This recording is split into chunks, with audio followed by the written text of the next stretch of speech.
bonsoir et bienvenue dans l'émission Le Grand Jury.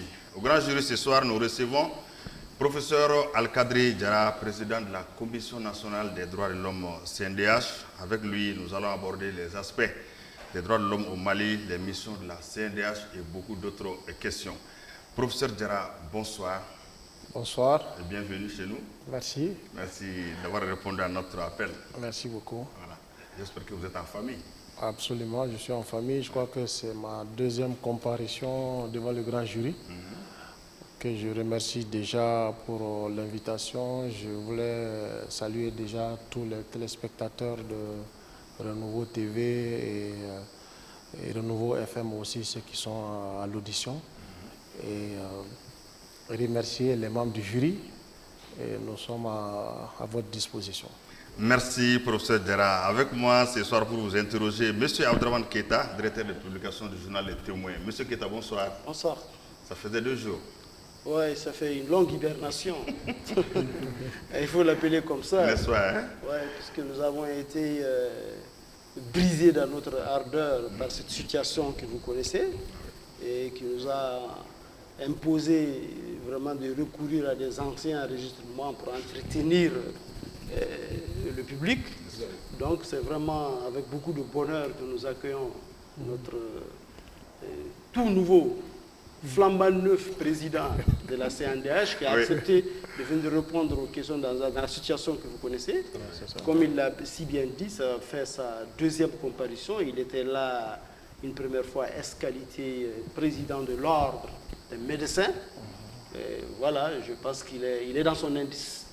Il est dans son indice et sa présence aussi vient aussi à point nommé au regard de tout ce que nous traversons comme question et comme problème relatif aux droits de l'homme. Merci beaucoup. En plus de Abdraman Keita, nous avons M. Ousmane Daou, journaliste à l'Indicateur du Renouveau. M. Daou, bonsoir. Bonsoir Antoine. Bonsoir téléspectateurs, également aux auditeurs. Donc nous remercions également le groupe Renouveau pour l'installation de ce grand jury pour notre invitation. Donc nous remercions également l'invité d'avoir répondu à l'invitation. Le président du CNDH, anciennement président de l'ordre. Oui. Donc nous allons nous entretenir ce soir pour les questions. Merci Daou. Professeur Diarra. Oui. Donc moi c'est Antoine Solange Dambélé, président du jury. Votre regard sur la composition du jury? Alors, je crois que c'est un jury qui me va bien parce que je connais déjà Abdraman voilà, pour avoir fait ensemble la dernière fois grand jury où en tout cas il fut un membre du jury très tenace. Et quant à Ousmane Daou, je crois que c'est la première fois et voilà, nous allons l'apprécier. D'accord. Monsieur Keita, un mot pour notre invité. Un mot, c'est-à-dire, on passe directement aux questions. Ah, d'accord. On a déjà dit l'invité, comment le contexte, on a déjà parlé. Il n'y a pas de problème. Donc, professeur Diarra, donc, nous rentrons déjà dans les débats. Donc, la Commission nationale des droits de l'homme, est-ce qu'on peut avoir un aperçu là-dessus? Alors, très bien. Encore une fois, bienvenue à tous les téléspectateurs et aux auditeurs. La Commission nationale des droits de l'homme est une autorité administrative indépendante, créée par la loi 036 du 7 juillet 2016.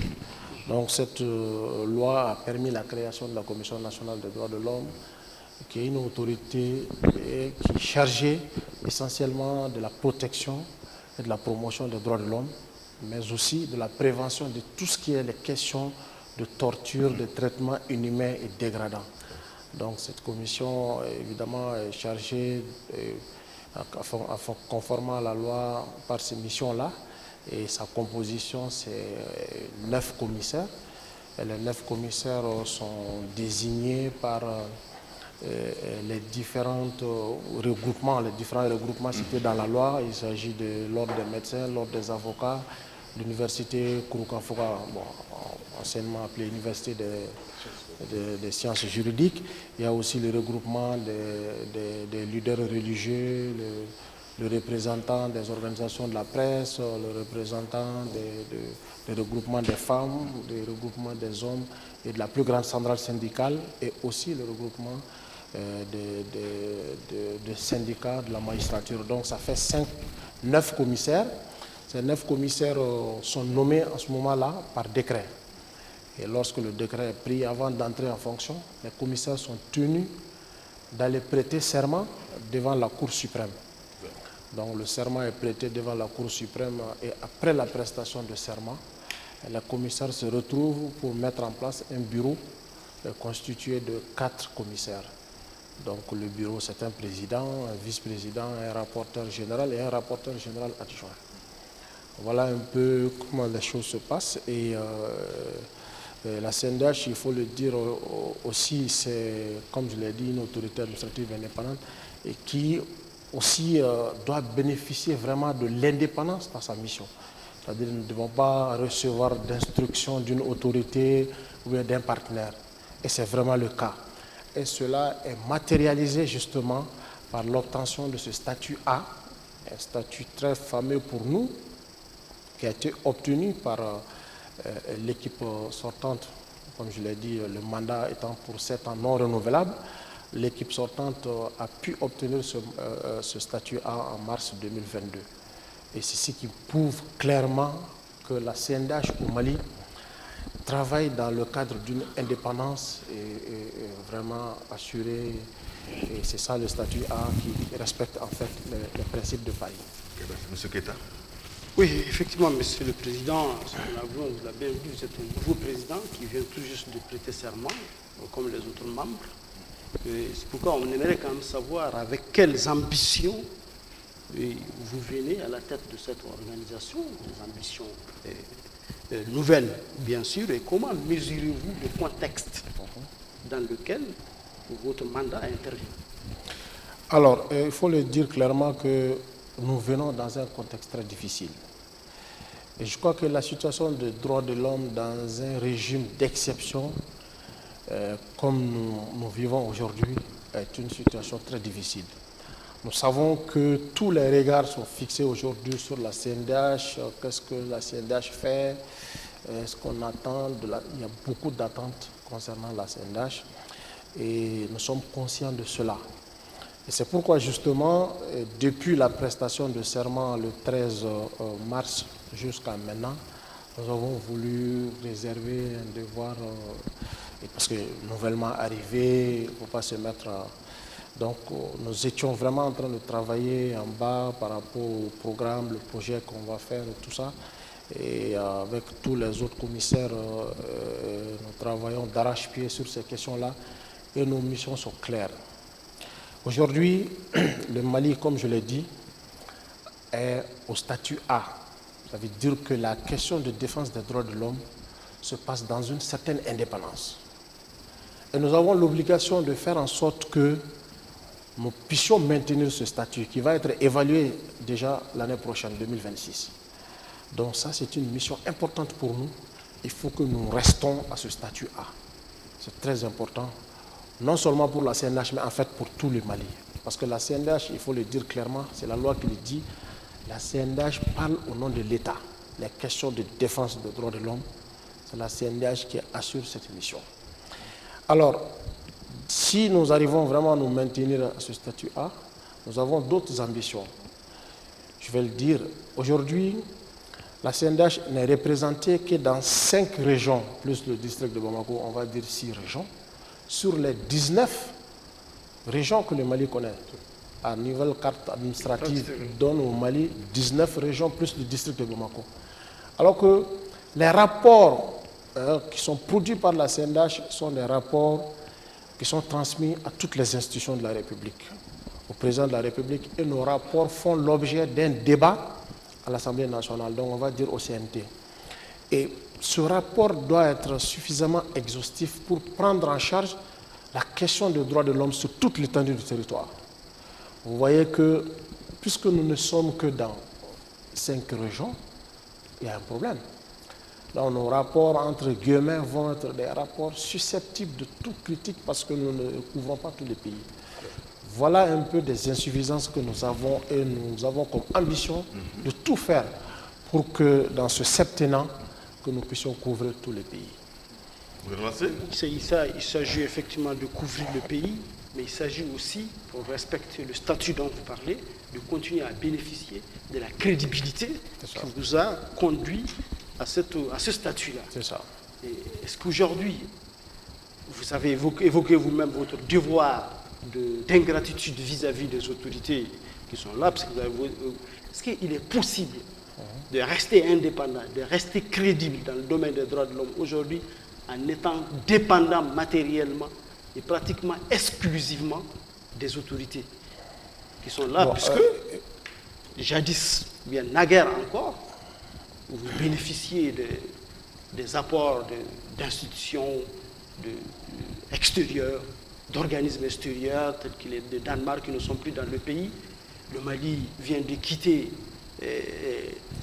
la francophonie, qui était quand même un acteur très regardant par rapport à ces droits de l'homme, qui apportait beaucoup aussi à ce pays. Aujourd'hui, pratiquement exclusivement dépendant de l'État financièrement. Non, ce n'est pas exclusif. Bon, c'est pas exclusif. Nous avons d'autres partenaires. Je dis quasi-exclusivement dépendant de l'État. Ouais. Quasi-exclusivement. D'accord. Mais est-ce que vous pouvez manifester encore, demeurer crédible en étant exclusivement? Mais effectivement, il faut qu'on comprenne une chose. C'est la loi qui donne tout cela comme pouvoir à la CNDH. En fait, toutes les actions que nous posons doivent s'inscrire strictement en phase avec la loi. C'est la loi qui a dit que le budget de la CNDH est pris en charge par l'État. Nous venons aujourd'hui tout de suite au niveau de l'arbitrage technique du budget. C'est le budget de l'État qui prend la CNDH, mais la CNDH a d'autres partenaires. Nous en avons beaucoup, même cette semaine. Oui? Monsieur le Président, si vous observez cela, est-ce qu'il n'y a pas une pression notoire? En fait, non, justement, il faut qu'on se comprenne sur ces questions-là.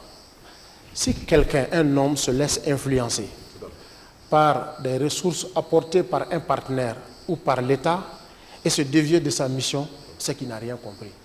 C'est ça le sens de la prestation de serment que nous faisons.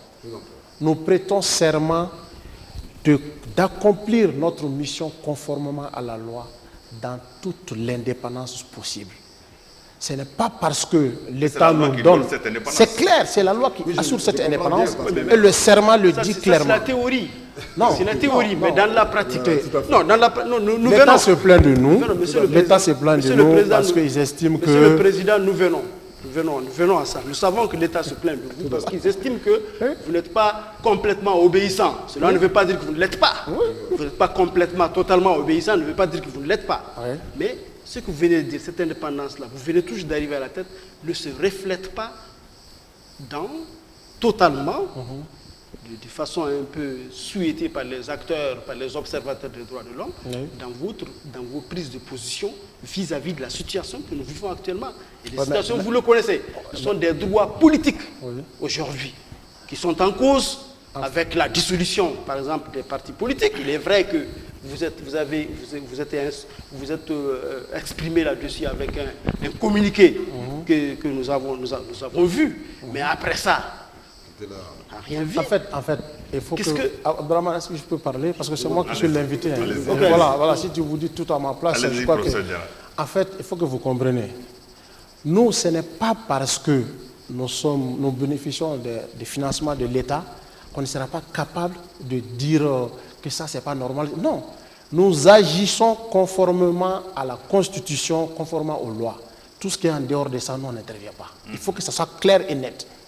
Parce que chacun de nous, après tout ça là, nous allons être jugés par le tribunal de l'histoire. Comment vous êtes par rapport à la situation que je viens de décrire, de cette situation, de cette concrète, les pouvoirs de la CNDH, il faut les comprendre. Nous dénonçons. La dénonciation, il y a des étapes, il y a des dénonciations qui se passent en bas. On parle d'abord aux autorités, il y a des mécanismes. La dernière force que nous avons, c'est les communiqués que vous voyez. Voilà, ça, c'est parce que si les négociations ne marchent pas en bas, nous négocions. Parce qu'il faut éviter.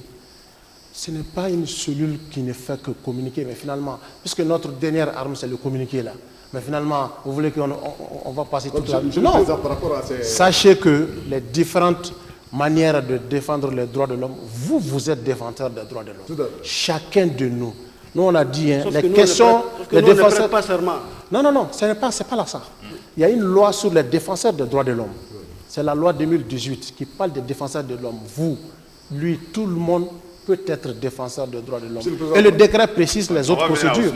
Oui. C'est important. Oui, Monsieur le Président, par rapport à ce que Abdraman dit, parce que la question qui taraude un peu les esprits, c'est chaque fois on voit les actions des communiqués du CNDH, mais on se pose la question, quelles sont les actions remportées les communiqués de la CNDH apportent les résultats. C'est que c'est fait au-delà des communiqués. Justement, la CNDH, je crois que peut-être d'autres acteurs pourront confirmer ça. Je ne sais pas, nous, de dire les noms ou de citer quoi que ce soit. Rien qu'à travers nos démarches, nous réglons beaucoup de problèmes en bas. À travers nos communiqués aussi, il y a beaucoup d'événements qui se passent. Monsieur le Président, est-ce que vous pouvez décliner un peu vos résultats, les résultats antérieurs? Est-ce qu'il y a quelques que vous pouvez dire? C'est ce que je vous dis. Les acteurs concernés eux-mêmes, nous venons les événements de 2012 jusqu'à maintenant, et il y a eu on a toujours dit, nul n'est à l'abri de la violation de ses droits, y compris les plus hautes autorités. Nous avons vu des plus hautes autorités de notre pays qui, à des moments, pendant qu'ils étaient au pouvoir, étaient allergiques aux défenseurs des droits de l'homme, principalement à la CNDH. Mais quand ils ont été arrêtés, c'est la CNDH qui est venue à la première heure, et ils ont reconnu cela. Monsieur le Président, prenons par exemple cette situation qui est vraiment regrettablement préjudiciable aux droits de première génération, qui est la dissolution des partis politiques, puisque ça a trait un peu aux droits politiques. C'est ça. Et les droits politiques sont des droits de première génération, puisque ça exprime un peu la souveraineté des individus de choisir leurs dirigeants, des gens qui sont aujourd'hui garantis, qui garantissent aujourd'hui même la Constitution, doivent être choisis par les individus eux-mêmes.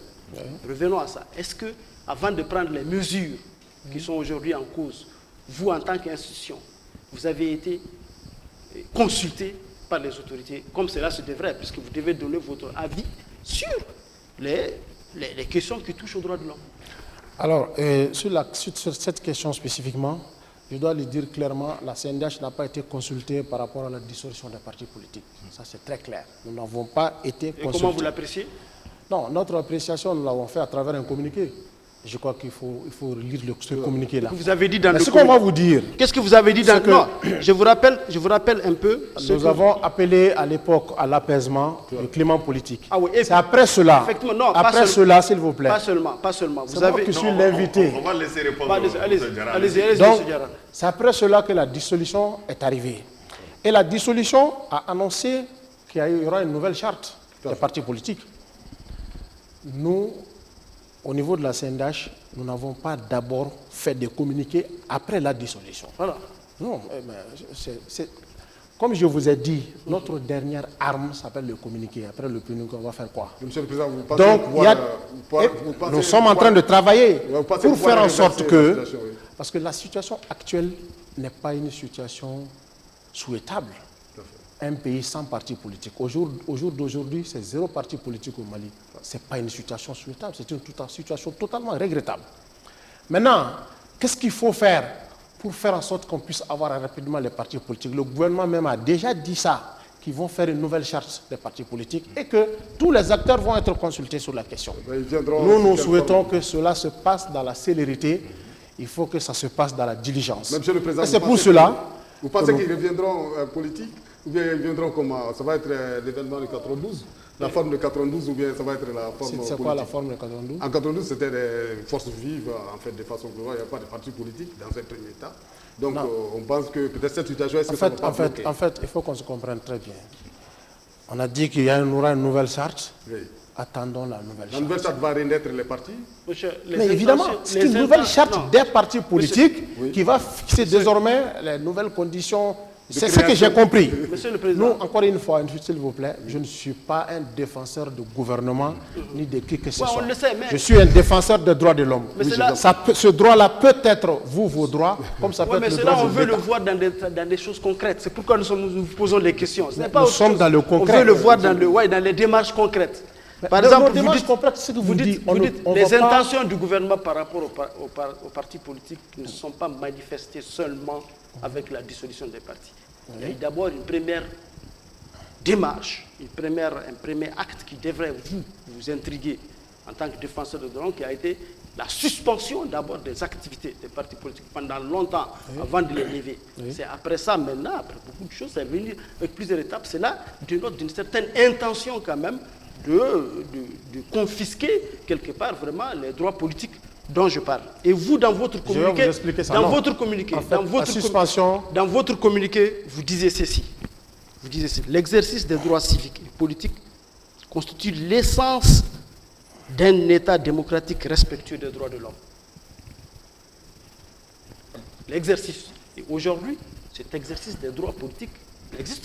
Ça n'existe pas. On va le laisser pas en train de l'exercer. C'est ça, j'ai dit. Donc, est-ce que c'est à dire qu'en réalité, le respect des droits de l'homme par l'État malien... c'est moi qui suis l'invité. Non, mais écoutez quand même la question. Il faut terminer la discussion. Il faut écouter la question. Vous n'allez pas parler sans question. Vous êtes invité, mais... Mais vous commentez, vous ne posez pas de questions. Vous êtes dans les commentaires, vous êtes dans les affirmations. Est-ce que selon vous, je ne suis pas dans les affirmations, je suis dans la question encore. Est-ce que selon vous, on peut dire qu'aujourd'hui, l'État malien n'est pas respectueux des droits civiques politiques? La suspension des partis politiques, c'était en 2024. Le rapport de la CNDH de 2024 va sortir incessamment. Ça aussi, nous devons dire parce que la nouvelle équipe a pris du temps. On a pris 8 mois de retard avant de s'installer. L'autre équipe avait fini son mandat avant que nous on s'installe. Ça a pris 8 mois. Et le rapport de 2024 n'est pas encore sorti. C'est clairement dénoncé, la suspension. Ce rapport va sortir très bientôt. Nous sommes dans la phase de rédaction. Ça, c'est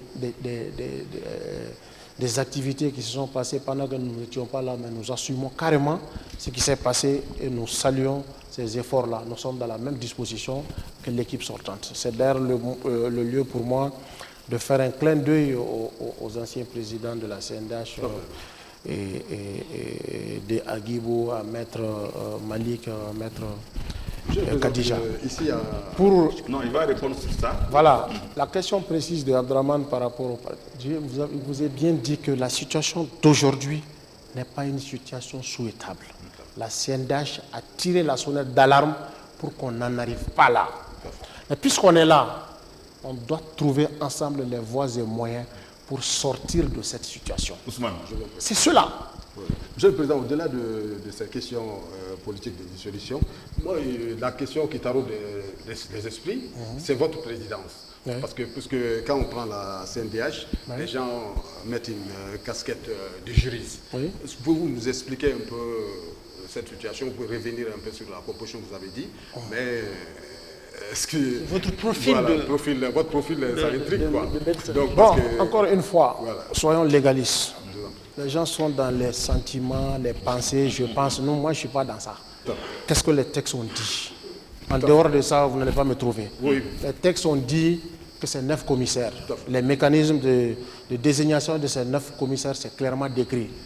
Après la prestation de serment, les 9 se retrouvent, ils se répartissent les postes pour faire un bureau par élection. Ça a été fait. Tout le monde pouvait devenir président, tout le monde. Voilà.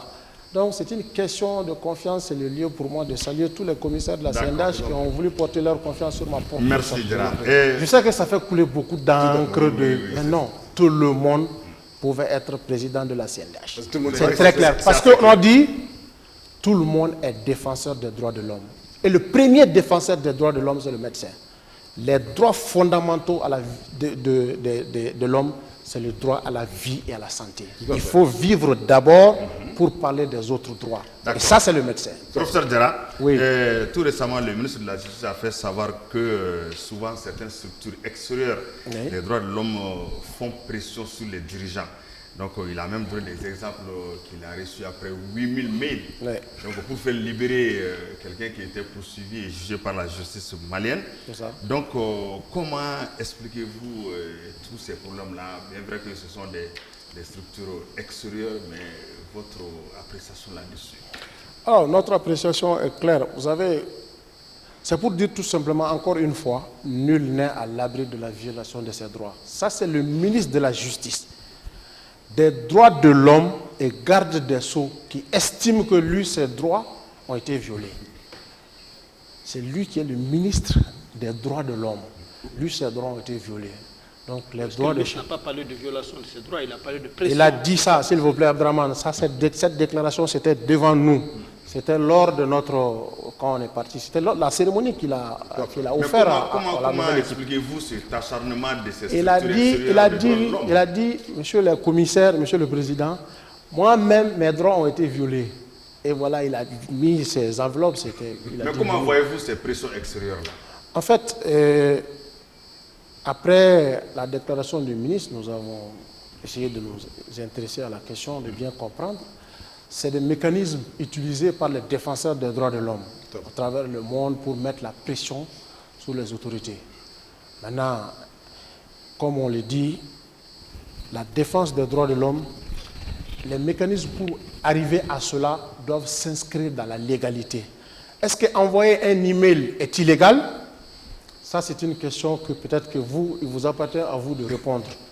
C'est une violation de ses droits. Mais un dossier Non, aussi en justice. il a estimé. Un dossier en justice, par exemple, au Mali, quelqu'un qui est poursuivi par la justice malienne. Est-ce qu'en réalité, on doit s'immiscer dans les affaires de la justice aussi d'un pays? Moi, je suis d'accord. La justice, elle est indépendante. Une affaire qui est la justice, on se doit, en tout cas, en bon citoyen, de se réserver, de commenter, de s'impliquer dans ces questions-là. Et je suis de cet avis-là et je ne souhaite pas aller au-delà de ça. Encore, nous sommes légalistes. Monsieur Guetta. C'est légaliste. Le professeur légaliste. Ah oui. Vous voyez que nous parlons jusqu'à présent, vous venez d'évoquer les droits à la vie. Ouais. Et vraiment, également un droit de première génération. C'est ça. Et les gens peuvent être étonnés de ne pas entendre la CNDH. Et là, ce n'est pas l'ancienne CNDH, c'est un événement qui s'est déroulé récemment à Diafarabé, où on entend les autres institutions de l'extérieur, comme il a dit, chargé, parler de cette situation. Mais la CNDH est en train de s'illustrer par un mutisme que beaucoup de gens ne comprennent pas. Qu'est-ce que vous êtes en train de faire pour clarifier cette situation de Diafarabé où on parle de dizaines de personnes exécutées par qui on ne sait pas encore. Ben Et voilà. cette situation vient s'ajouter à une autre situation qui est encore équivoque, de Moura, où on a promis des enquêtes dont on ne connaît pas encore le résultat. Est-ce que vous êtes en train de suivre les enquêtes concernant également cette situation antérieure? Alors, je crois qu'un de vos invités a l'habitude de vous dire que quand vous invitez, il faut faire des mises à jour, mettre... voilà. Le président vient se faire savoir qu'ils ont fait un communiqué. Exactement. Vous êtes au courant, vous êtes au courant de l'actualité. Je vous en prie. Il faut se mettre à jour. Oui, mais ce pour serait pas Nous, mal. on a communiqué sur la question. Ok. Sur la question de Diafarabé, nous avons communiqué. En fait, il faut qu'on comprenne une chose. Et nous appelons chaque fois, quand il y a des communiqués comme ça, parce que chaque fois on a ouvert une enquête sur telle question, nous encourageons le gouvernement à faire en sorte que les enquêtes puissent être ouvertes, mais que suite puisse être donnée. Voilà. Parce que c'est ça la question. Mais qui fait l'enquête, qui donne la suite? C'est ce que je vous disais quand je dis que la CNDH d'aujourd'hui a besoin de couvrir l'ensemble du pays. Parce que normalement, nous-mêmes, on devrait avoir les moyens de mener nos propres enquêtes. Parce que la vérité, aujourd'hui, on est obligé de se fier à l'enquête. Les enquêtes, c'est dans vos prérogatives. Mais bien sûr, Les enquêtes, évidemment. C'est notre mission. C'est pourquoi on veut couvrir tout le pays, justement. Parce qu'aujourd'hui, on est obligé de se fier à l'enquête que l'État va faire. Voilà. L'État, systématiquement, il faut saluer aussi, en tout cas, les forces armées de sécurité par rapport à ça. Chaque fois qu'il y a des allégations des crimes de guerre, en tout cas, les situations de violation des droits internationaux humanitaires, le DIH, c'est des enquêtes qui sont systématiquement ouvertes. Et aussi, c'est le tribunal militaire aussi qui a investigué sur ces questions-là. Et vous, votre enquête par rapport à ces situations-là, vous Vous n'avez pas de moyens, c'est ça? Nous n'avons pas les moyens nécessaires pour aller sur le terrain et mener ces enquêtes-là. Et c'est pourquoi nous voulons que la CNDH soit forte. mais vous avez le droit quand même, ceux qui ont les moyens de faire ces enquêtes et qui se sont proposés de les saisir, oui. de les saisir Et pour pour savoir... l'instant, celui qui a les moyens de faire ça, c'est l'État. Ouais, Et voilà. c'est pourquoi dans Bon, nos communiqués, effectivement, on se nous rappelle. rappelons l'État à sa responsabilité première. Effectivement, c'est pourquoi je dis Qui est de à défendre. Mopti, Oui. le tribunal de Mopti, qui a été désigné pour faire des enquêtes, par exemple, sur la situation de Moura. Vous, au niveau de la CNDH, comment est-ce que vous cherchez à savoir comment ces enquêtes-là sont en train de d'évoluer? C'est ce que vous dites. Vous n'a- Une enquête peut être ouverte aujourd'hui, mais vous n'avez pas la conduite de l'enquête. Il n'y a pas un délai qui doit... Par exemple, il n'est jamais dit qu'une enquête doit se fermer en une semaine, en un mois, non. Une enquête peut commencer aujourd'hui, mais peut finir dans 10 ans. Souvent, c'est à la fin des conflits que les jugements sont rendus. C'est qu'un cas ouvre un autre cas. C'est ça. Donc, ce n'est pas des situations où il faut aller dans l'émotion. Non, les choses se passent dans une tranquillité. Les enquêtes, ça peut prendre des années. Et nous, on ne contrôle pas ça, malheureusement. Monsieur le Président, nous constatons en tout cas, derrière votre sortie, peut-être, je ne sais pas, on se demande est-ce que c'est peut-être une prise de service, vous faites de ces sorties. En fait, il y a en tout cas des questionnements sur votre ascension à la tête, parce que certains vous rapprochent aujourd'hui des autorités de la transition. Est-ce que vous démentez cela? Parce que, est-ce que ce n'est pas pour un début, vous êtes en train de faire de ces sorties, ça va continuer? Parce que l'espoir est là pour le CNDH, mais apparemment, avec ces insinuations que... Est-ce que la même dynamique va continuer? En fait, je n'ai pas compris. Voilà, la même Franchement, dynamique. sortie, ça veut dire quoi? Vous voulez dire quelle sortie? Sortie médiatique. Les sorties Ouais. médiatiques, les communiqués que vous êtes en train de... Bon, non, la CNDH a toujours fait des communiqués. Nous sommes à notre 9e communiqué. La CNDH, c'est une tradition. C'est des communiqués. Ça n'a pas commencé par nous. Hein. Ça, c'est connu. Et je crois qu'il faut regarder le site de la CNDH. Vous verrez les anciens. La CNDH, c'est vraiment des communiqués. Et le plus souvent. Monsieur le Oui? Président, vous pouvez pas, est-ce que vous pouvez saisir des juridictions indépendantes qui puissent mener ces enquêtes? Est-ce que vous avez cette prérogative de pouvoir, comme vous avez parlé d'enquête, Alors, est-ce qu'il y a eu de ces cas? La où vous avez saisine saisi? des juridictions indépendantes relève des États. C'est l'État qui saisit les juridictions extérieures. La CNDH n'a pas ce pouvoir. Vous pouvez Nous, saisir nous le pouvons faire nos enquêtes à nous, produire des rapports et donner la situation nette au regard de la CNDH, avec une indépendance assurée. C'est ce que je vous dis, et c'est ce qui fait respecter justement les Vous pouvez principes. saisir les juridictions? Saisir les avec ces juridictions. enquêtes, Mais après ces formellement. enquêtes. Mais Non, formellement. à la suite Comme de je ces l'ai enquêtes, dit, oui. après la production de nos rapports conformément à la loi, les rapports de la CNDH sont transmis à toutes les autorités, au chef de l'État, et les rapports de la CNDH font l'objet d'un débat au CNT, normalement. En tout cas, conformément à la loi, Normalement. c'est au niveau de l'Assemblée nationale que le débat doit être fait autour du rapport de la CNDH. Et le prochain rapport va sortir bientôt. Qu'est-ce que cela peut influer? Évidemment, ça peut changer beaucoup de choses. Parce que le rapport de la CNDH est un rapport qui doit... Parce qu'aujourd'hui, la situation que nous vivons, l'État se méfie d'un partenaire extérieur qui vient, il est coloré. Le partenaire aussi estime que l'État tire de son côté. La CNDH est une autorité encore administrative indépendante. Oui, formellement. Nos rapports, Formellement, vous pouvez... c'est le cas. Je peux vous Non, rassurer pas que ça, c'est le cas. formellement, vous pouvez dire que la CPI est encore là, formellement, on m'a dit. Elle est présente, elle avait été appelée en 2013 Oui. pour examiner certaines... Mais jusqu'à présent, on n'a pas entendu que la CPI ait quitté formellement. Non, la CPI, ça veut dire quoi? Veut dire quoi? Il y a deux situations au Mali qui ont été transmises à la CPI concernant les terroristes. Mais Je ils ne sont vais pas encore citer de nom. formellement présents, mais ils peuvent venir pour... La CPI a déjà tranché ces questions-là. Donc le verdict est connu. Voilà. Il n'y a pas Donc d'autre c'est situation. terminé. C'est La clair. mission au Mali. Ces cas concernant ces deux, voilà, je ne vais pas citer de nom, sont déjà, les jugements sont déjà rendus. Professeur Oui. Diarra, une question.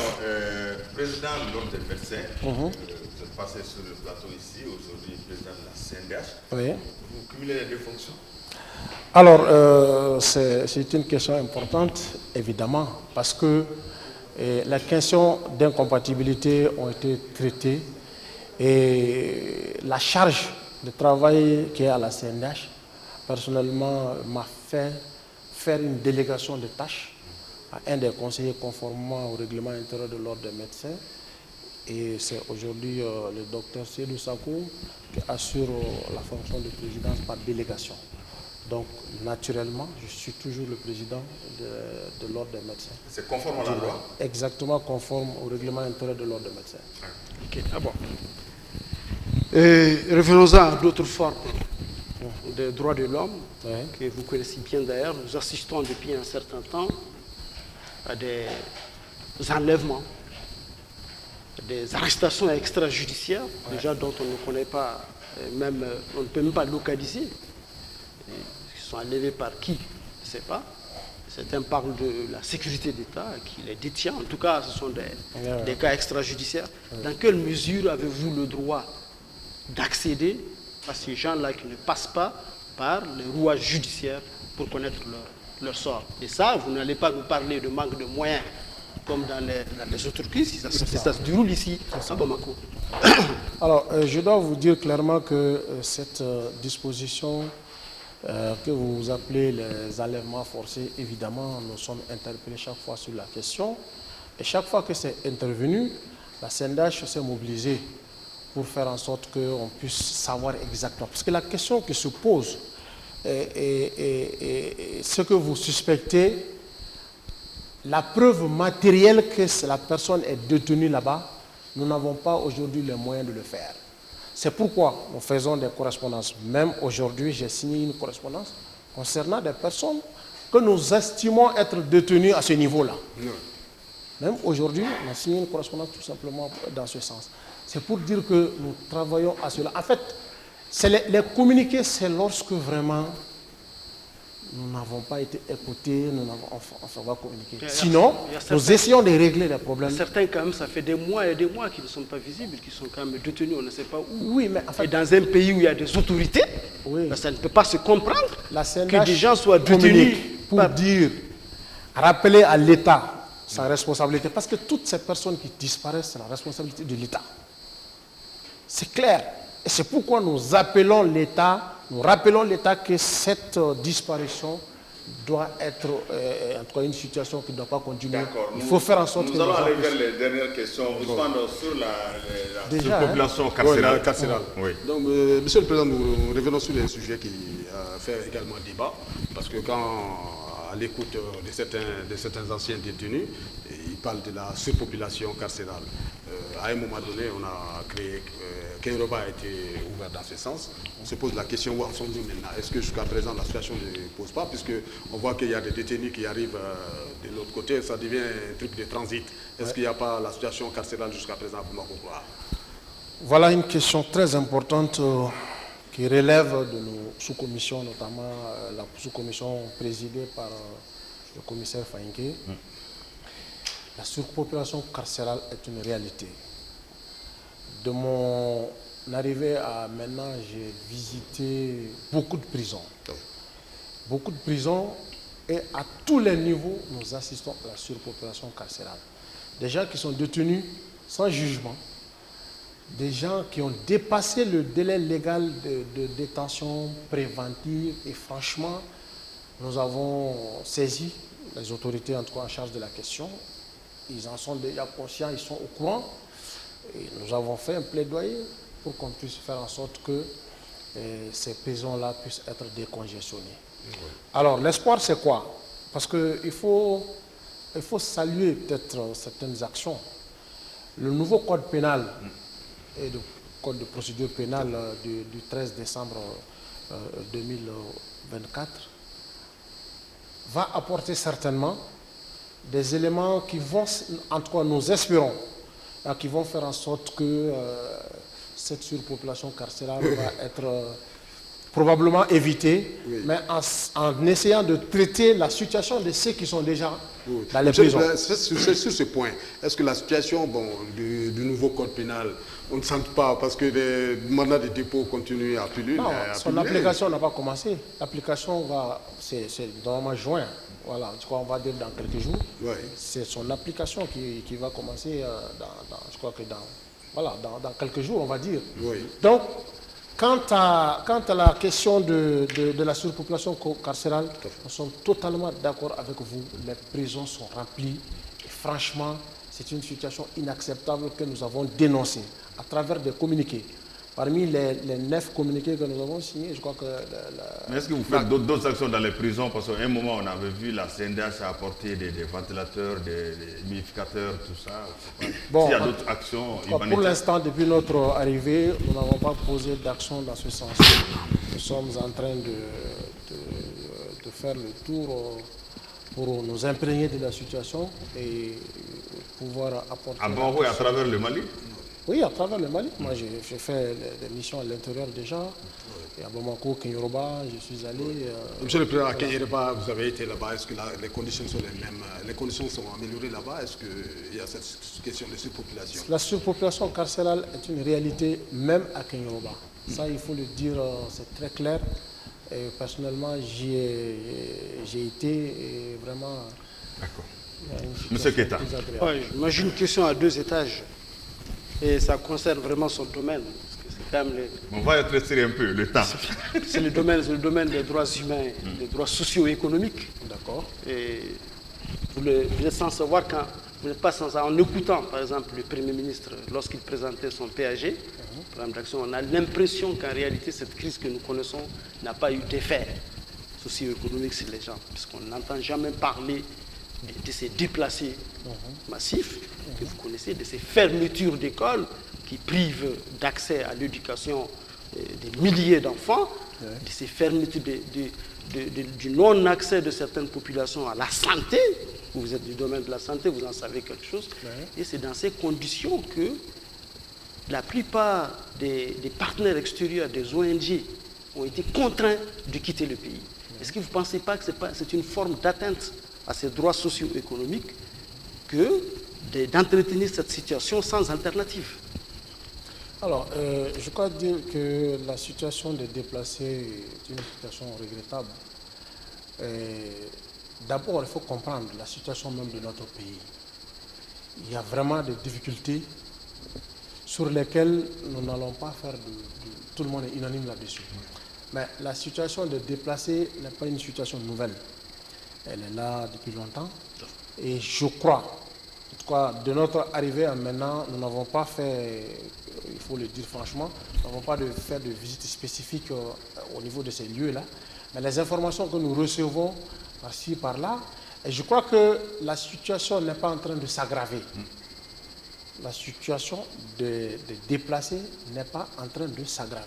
Vous êtes sûr? On n'est pas dit... Il y a tellement de villages abandonnés. Oui, mais les gens sont dans les retours maintenant. Non, mais il y en a aussi qui sont en train de partir vers le Burkina Faso. Il y en a qui, même avant-hier, un chef du village m'a appelé qu'ils ont abandonné leur village au djihadisme et qu'ils en ont fait un sanctuaire. D'accord. Vous ne pouvez pas me dire que ce n'est pas en train de s'aggraver, monsieur le Président. J'ai dit encore une fois, bon, nous n'avons pas fait d'émission sur la question spécifique. J'ai bien dit ça. Allez-y sur la situation de l'accès à l'éducation. Non, la sanction de l'esclavage. À un moment donné, le Sénat a beaucoup travaillé là-dessus. Voilà, sur l'esclavage par ascendance. Je ne sais pas où en sommes-nous maintenant, parce que vous avez en tout cas travaillé beaucoup l'ancien bureau. Tout à fait. Je ne sais pas où est-ce que nous en sommes. Oui, l'esclavage par ascendance, c'est une réalité au Mali, surtout vers les régions de Caïs, c'est connu. Et aujourd'hui, encore, il faut saluer le nouveau code pénal, le procédure pénale qui vient pour condamner ces différents aspects-là. Il y a une loi qui sur l'esclavage qui a pris l'âge. C'est un projet, la loi n'est pas encore adoptée. Donc c'est le nouveau code pénal qui en parle. Et je crois que l'esclavage est une réalité dans notre pays, de différentes manières, de différentes formes. Le nouveau code pénal, si ce nouveau code pénal arrive à s'appliquer correctement, je pense que c'est ce qui va nous... Merci. Sur ce, nous allons aller au réquisitoire. Donc, nous sommes dans les secrets de la délibération. Monsieur Keita, votre réquisitoire. On se retrouve après. N'est-ce pas? Je retrouve la même personne. Bon. Monsieur le Président, j'ai retrouvé la même personne. Même la dernière fois, il n'avait pas été condamné. Il y a eu des escarmouches. C'est comme ça. Mais c'est ça, c'est la même chose. Il est aujourd'hui également... Il a une autre casquette aujourd'hui. Aujourd'hui, il vient avec une autre casquette. Et je pense qu'il est difficile de juger quelqu'un qui vient tout juste d'arriver, très sérieusement. Notre démarche aujourd'hui, ce n'est pas de juger ce qu'il a déjà posé par acte, mais non seulement, mais de voir ses intentions et les ambitions qu'il a pour cette institution qui lui est revenue, après un homme dont on connaît déjà la hargne vis-à-vis des droits de l'homme. Je vais parler de M. Boiré, qui l'a précédé. Et je ne pense pas trouver en lui une détermination en deçà, puisqu'il a promis ici, Monsieur le Président, de tout faire pour maintenir le statut A auquel le Mali a accédé. Très important. Pas le Mali, mais la CNDH, puisque la CNDH, le statut A de la CNDH est différent de l'observance des droits de l'homme dans le pays. Et ce sont des gages qu'il nous a donnés ici. Je pense que Monsieur le Président, il doit être jugé aussi par rapport aux réponses qu'il a su apporter aux questions, aux nombreuses questions que nous lui avons posées et auxquelles il ne peut pas avoir suffisamment de réponses parce que tout juste pour la même situation que je venais de décrire, parce qu'il est tout nouveau ici, je pense qu'il faut lui accorder une grâce, de le voir d'abord à la tâche avant de le juger réellement. Okay. Donc pour l'instant, je pense qu'il est vraiment libérable. Merci. Il a montré de bonnes intentions et je vous demande de ne pas le retenir dans les liens. Merci. Sans influencer M. Daou, je pense que M. Daou va abonner dans le même sens. Votre réquisitoire, Daou. Oui, non, j'emboîte le pas à Keita. Effectivement, bon, nous comprenons l'engagement du président du CNDH de lâcher l'ordre pour venir ici.